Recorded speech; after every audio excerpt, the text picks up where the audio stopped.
السلام علیکم میری پیارے ریڈرز اور لسنرز.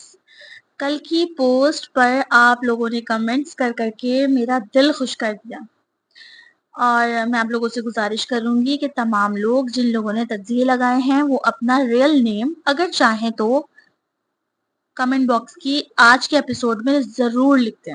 لازمی اپنا نام ضرور لکھ دیں. تو اس میں سے جس کا بھی نام مجھے لگے گا کہ سب سے قریب ترین تھا تو میں کل کی ایپیسوڈ جس میں راز فاش ہونے والا ہے اس میں اس کو شامل کر دوں گی. اب چلتے ہیں ناول کی طرف. ناول دام وفا قسط نمبر 36. یہ کیا کر رہے ہو؟ اقرا علی کی حرکت دیکھ کر حیران تھی. تصویر لگا رہا ہوں اور کیا. ہاں وہ مجھے دکھ رہا ہے، پر اتنی بڑی تصویر بیڈ روم میں؟ نماز نہیں ہوگی جناب، دوسرے کمرے میں پڑھ لینا یار. اس نے بہترین مشورے سے نوازا. لیکن یہ لگا کیوں رہے ہو؟ وہ علی کی اپنی ہی اتنی بڑی تصویر لگاتا دیکھ ہنستے ہوئے پوچھ رہی تھی. وہ تصویر جس میں علی کا سنجیدہ چہرہ، بولتی کالی آنکھیں اور حسین و جمیل سراپا اپنی آب و تاب سے چمک رہا تھا. لگ رہا تھا جیسے کوئی ماڈل ہو. تم صبح اٹھ کر سب سے پہلے میری تصویر دیکھو گی، اور سونے سے پہلے، اور میں تو کہتا ہوں آتے جاتے بھی ایسی ہی ایک نظر مار لینا. مجھے اپنے جیسے بچے چاہیے. اچھا، اور وہ کیوں؟ بھائی میرے جیسے کم از کم دنیا میں 2-4 تو ہوں. اچھا جی، اور میرا جیسا ایک بھی نہ ہو؟ اقرا نہ روٹھے پن سے بولی. تم تو ایک ہی پوری دنیا پر بھاری ہو. علی نے اسے چھیڑا تھا. اقرا بے ساختہ ہنسی تھی. وہ پچھلے کئی دنوں سے بہت خوش تھی. علی اس کا بہت خیال رکھ رہا تھا، اور جب سے ڈاکٹر نے یہ خوشخبری سنائی کہ ان کے ہاں ٹوئنز ہونے والے ہیں، وہ دونوں بہت ہی زیادہ خوش اور ایکسائٹڈ تھے. علی کی بات اسے ابھی اس موقع پر یاد آئی تو اس کی مسکراہٹ گہری ہوئی. دیکھ لیا میرا کمال، ایک تیر سے 2 نشانے لگانے کی بہت پرانی عادت ہے میری. اب 2 بچے ہو جائیں گے تو اگلے 4 سال کی چھٹی، اس کے بعد کوشش کر کے 2 اور کر لیں گے. پھر بس میرے خیال میں 4 بچے ٹھیک ہے نہیں؟ اقرا نے اس کی پلاننگ کو منہ کھولے سنا، پھر بولی. بہت خوب. کل تک تو اخراجات کا رونا رو رہے تھے. اپنے بچوں کو کھلاؤ گے کہاں سے؟ میری کیا اوقات کہ میں اللہ کی کسی مخلوق کو کچھ کھلاؤں. رزق تو رب کریم ہی دے سکتا ہے، تو انہیں بھی کھلائے گا. ہمیں کھلانے کی نہیں، تربیت کی فکر کرنی چاہیے. اگر کوئی شخص یہ سمجھتا ہے کہ وہ اپنی اولاد کی بہتر تربیت نہیں کر سکتا تو پھر بچوں کی لائن نہ لگائے. ہم کھلا نہیں سکتے یہ کہہ کر اسقاط حمل کرنے والے اللہ سے کھلی جنگ کر رہے ہیں. الرزاق سے مقابلہ بہت بڑی بے وقوفی ہے. اور یہ تم کیا ہر وقت تانے دیتی ہو؟ یہ عورتوں کی خصلت کبھی نہیں بدل سکتی. میں نے کہا ہے نا، اب نہیں کروں گا بدمعاشی کوئی بھی. اگر اب تم نے مجھے تانا دیا نا تو چلا جاؤں گا تمہیں چھوڑ کر، پھر کبھی واپس نہیں آؤں گا. علی نے نروٹھے پن سے کہہ کر بات ختم کی، اور اقرا نے پچکارتے ہوئے اس کے گلے میں باہیں ڈال کر کہا. اچھا نا، اب نہیں کروں گی، معاف کر دو. اقرا علی صاحبہ، کچھ ایکسٹرا مکھن نہیں لگایا جا رہا آج؟ علی کو سب سمجھ آ گئی جب اقرا نے اس کے گال پر پیار کیا. اس نے 1 منٹ میں اندازہ لگایا. بالکل ٹھیک سمجھے جانے من. او ہو جانے من، واہ بھائی. اب مکھن لگانا بند کرو اور بتاؤ کیا کام ہے. چھولوں کی چاٹ کھانی ہے. اقرا نے منہ میں آتے پانی کو حلق سے نیچے اتارتے ہوئے پر امید نظروں سے اسے دیکھا. علی نے گہرا سانس لیا. کل بھی کھائی تھی، روز کھانی ہے، دل کر رہا ہے نا. علی نے اس کے گالوں کو پکڑ کر کھینچا اور بولا. چلو پھر عبایا پہن کر آؤ، وہیں اس اسٹال پر بیٹھ کر کھائیں گے. اقرا فلیش بیک سے علی کی آواز پر واپس آئی. اس نے اپنی بڑی سی تصویر کو بیٹھ کے عین سامنے والی دیوار پر لگا دیا تھا. دل میں وہ کہہ رہی تھی، میں تو یہی چاہتی ہوں کہ تم جیسے بہت سے اس دنیا میں ہوں، تاکہ میری جیسی بہت سی اقراؤں کی زندگی دنیا میں جنت بن جائے۔ اللہ کرے میرے بیٹے ہوں اور تمہاری طرح ہوں۔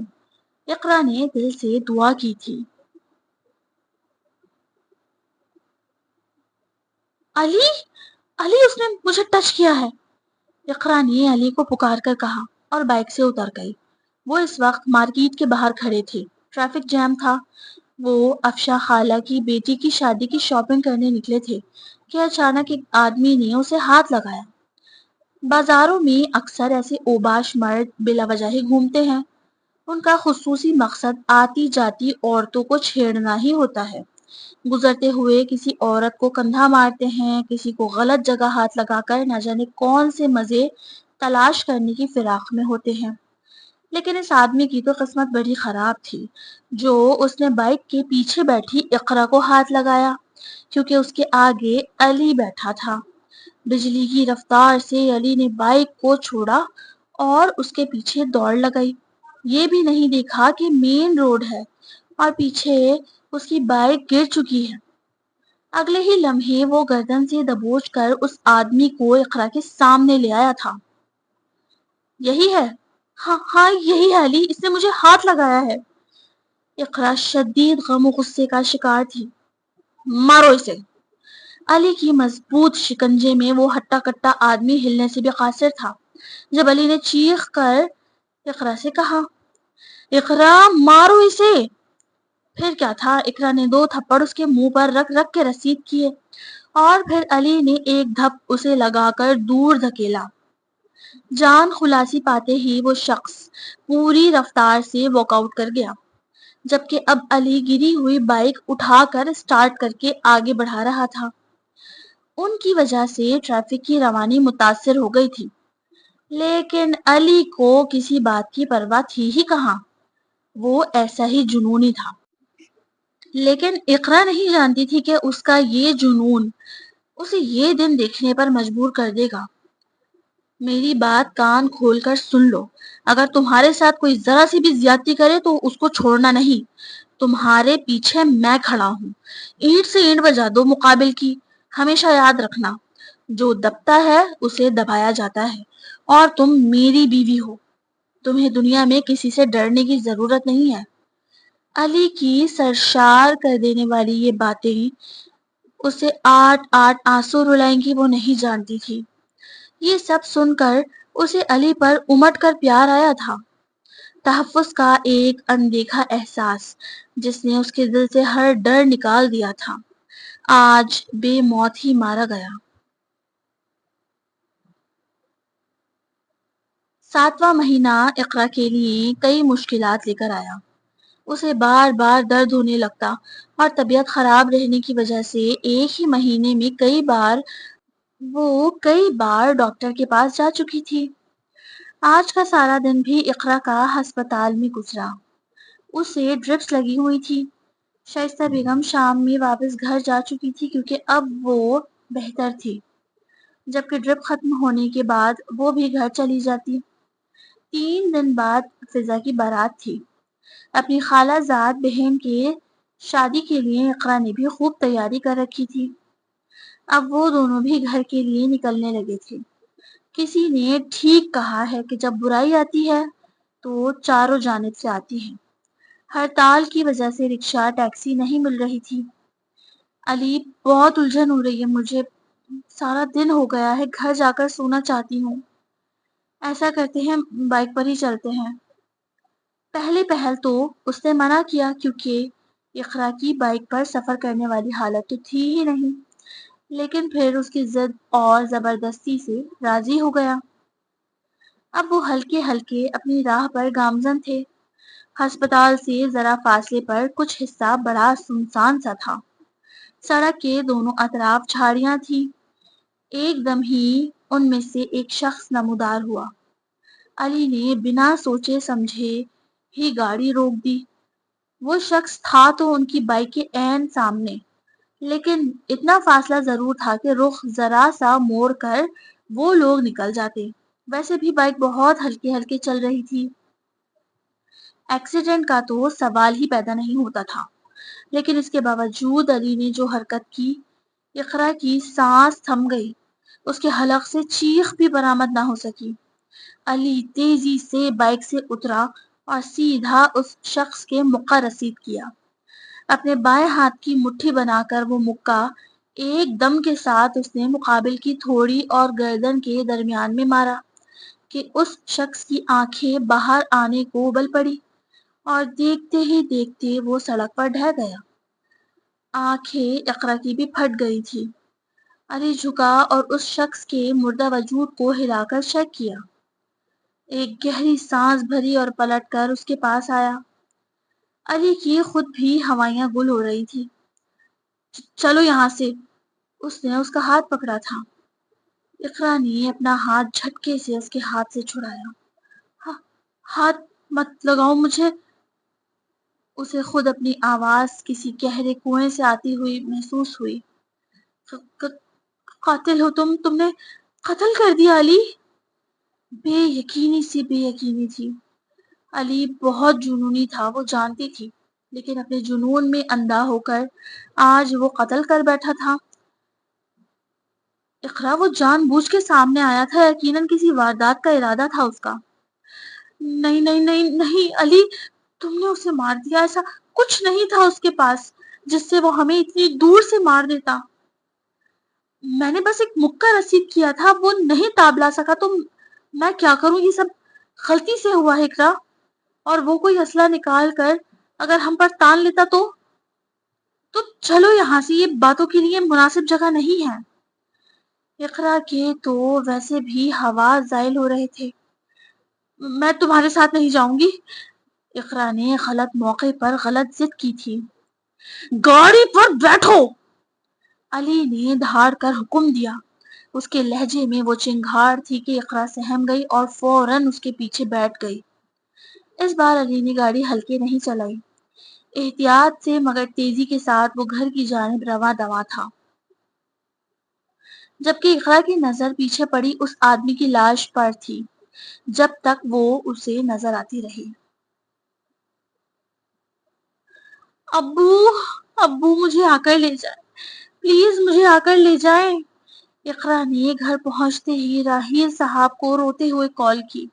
اس نے 1 گھنٹے میں اپنا حال خراب کر لیا تھا۔ مسئلہ کیا ہے تمہارے ساتھ؟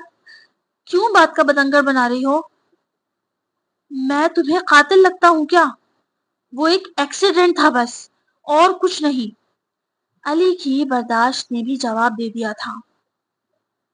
وہ اسے سمجھا سمجھا کر تھک گیا، لیکن اقرا کی نظروں میں اس زندہ آدمی کا یوں کھڑے کھڑے مر جانا نکل ہی نہیں رہا تھا۔ راہیل صاحب نے گھر میں داخل ہوتے ہی ہڑبڑاہٹ کے عالم میں اسے پکارا۔ اقرا دوڑتی ہوئی ان کے سینے سے جا لگی۔ ابو، میں پھر سے برباد ہو گئی ابو۔ وہ ان کے سینے سے لگ کر پھوٹ پھوٹ کر رو رہی تھی۔ ہوا کیا ہے علی؟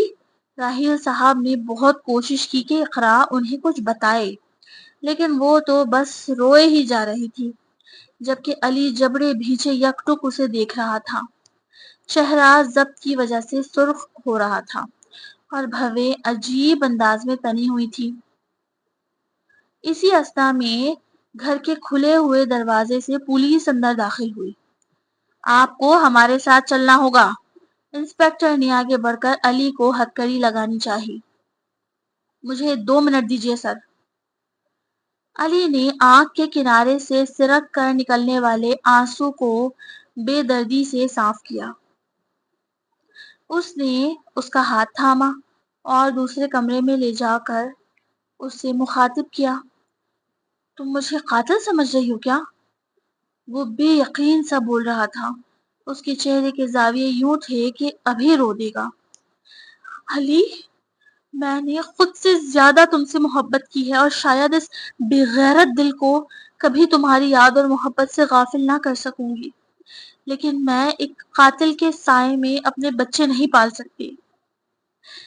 میں ایک انسان، جیتے جاگتے انسان کے قتل کو اپنی محبت پر فوقیت دے کر تمہارا غلط کام میں ساتھ نہیں دوں گی۔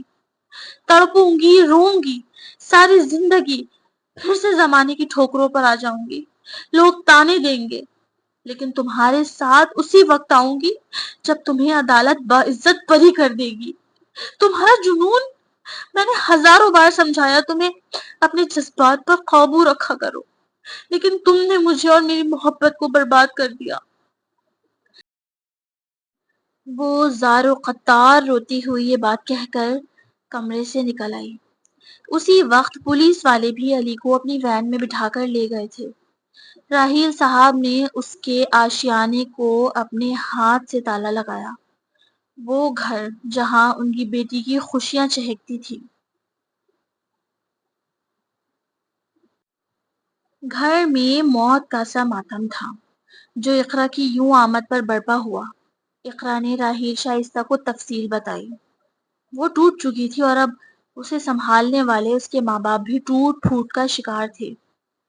وہ پہلی بار تو اسے سنبھالنے میں کامیاب ہو گئے تھے، لیکن علی سے اس کی دیوانہ وار محبت کسی سے پوشیدہ نہیں تھی۔ وہ بالکل خاموش ہو گئے اور اقرا نے اپنی محبت کے ماتم کے لیے بھی اللہ کے در پر سجدہ کرنے کو ہی بہتر جانا۔ وہ اس حالت میں مصلی بچھائے اپنے رب کے حضور بس روئے ہی جا رہی تھی۔ اپنا نام کمنٹ باکس میں لکھنا نہ بھولیں، لائک لازمی کریں۔ اللہ حافظ۔